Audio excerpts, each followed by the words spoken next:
গোপালগঞ্জের মানুষ কতটা বৈষম্যের শিকার ছিল। ওই ফ্যাসিস্ট আমাদের জন্য কিছু করে দিয়ে যায় নাই। আমরা ওর নোশালনে পড়ে ওর সময়ও নির্যাতিত, এখনো আমরা নির্যাতিত হতে চাই না স্যার। আমরা আপনার দল করি, আমরা আপনারে ভোট দিয়েছি, আমারে দয়া করে আমাদের বেতন ছেড়ে দেন। আমরা তো এখান থেকে যাব না, আমাদের বিষ দেন। আমরা পারিবারিকভাবে সামাজিকভাবে হেয়প্রপন্ন, আমাদের মর্যাদা দেয় না, সমাজ আমাদের মূল্যায়ন করে না, বলে কি ওরা তো বেতন ছাড়া শিক্ষক। আমাদের শিক্ষকতা পেশা আমরা জানি সবচেয়ে মূল্যবান পেশা, কিন্তু এই পেশার কোনো দাম নাই। কিসের জন্য দাম হবে? আমরা টাকা পাই না, আমরা পরিচয় দিতে লজ্জা পাই, আমরা স্বামীর কাছে, সংসারের কাছে, ছেলেমেয়ের কাছে। আমরা বিনা বেতনে পরিশ্রম করতে চাই না, আমাদের ভাতের অভাব নাই, ভাত খাই আমরা। আমরা খালি স্বীকৃতি চাই, আমরা রাষ্ট্রীয় স্বীকৃতি চাই, আমরা একজন শিক্ষক। আমরা ইন্ডেক্স চাই, আমরা একজন শিক্ষক। আমার ছেলেমেয়ের কাছে পরিচয় দিতে চাই আমি একজন শিক্ষক। আমার ছেলেমেয়ে পরিচয় দিতে পারবে যে আমার মা একজন শিক্ষক। এর জন্য আমরা এসেছি ন্যায্য দাবি আদায়ের জন্য। আমার অধিকার আমার দিতে হবে।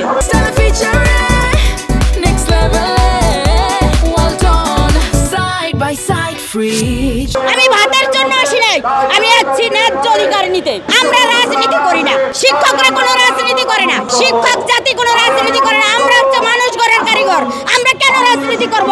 রাজনীতি করি নাই বিধায়িত 17 বছর বৈষম্যের শিকার হয়েছি। আমরা যদি রাজনীতি করতাম আজকে আমাদের স্কুল জাতীয়করণ হয়ে যেত, কিন্তু আমাদের স্কুল জাতীয়করণ তো ভালো কথা, এমপি মুক্ত হয় নাই। সবার কাছে জানাতে চাই, আমরা গোপালগঞ্জের মানুষ।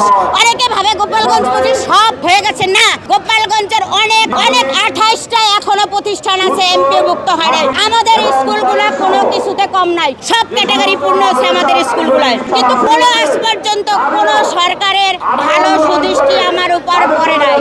আমি আশা করি এই জাতীয়তাবাদী দল, আমার এমপির আমি ভোট দিচ্ছি, এমপি বলেছে যে স্কুল এবার এমপি হবে। আমার এমপির সাথে আমি কথা বলেছি, তাকে কেন হবে না, এবার হবে। কারণ আপনি তো আর ফ্যাসিস্ট না, আমলিক না, আপনি তো আমাদের ভোট দিয়েছেন, আমরা ধানের শীষে ভোট দিয়েছি, কেন আমাদের বেতন হবে না?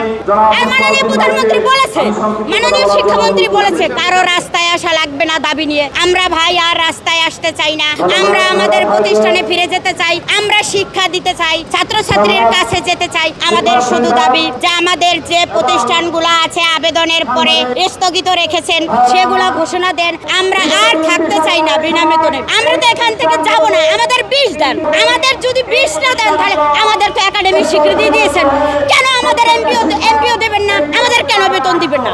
আমাদের কাজ আছে, বেকার না আমরা, কিন্তু আমাদের মজুরি নাই। এই মে মাসে আমরা জানাতে চাই, শ্রমিকের ন্যায্য মজুরির জন্য হাজার হাজার লক্ষ লক্ষ মানুষ প্রাণ দিয়েছে, আমাদের প্রাণ নিয়েন না। আমরা যদি প্রাণ দেই তাহলে আমার স্টুডেন্ট থাকবে না। স্যার, আমার এত জনপ্রিয়তা আপনি বুঝবেন না। আমার একজনের যদি অসুস্থ হয়ে যায়, আমার স্টুডেন্টরা সেদিন ক্লাস করে না। আমার এত জনপ্রিয়তা, আমি ভাই ওদের কাছ থেকে মরতে চাই না। আপনি আমাদের বেতন দেন, আমরা চলে যাই, আমরা ক্লাস করতে চাই, আমরা ভালোভাবে শিক্ষা দিতে চাই। পেটে ভাত না থাকলে ভালোভাবে শিক্ষা দিতে পারে না। আমার ন্যায্য অধিকার আমারে ফিরিয়ে দেন, আমি চলে যাই। আমরা আসবো না আর রাস্তায়, আমাদের শুধু ঘোষণা দেন, আমরা চলে যাই।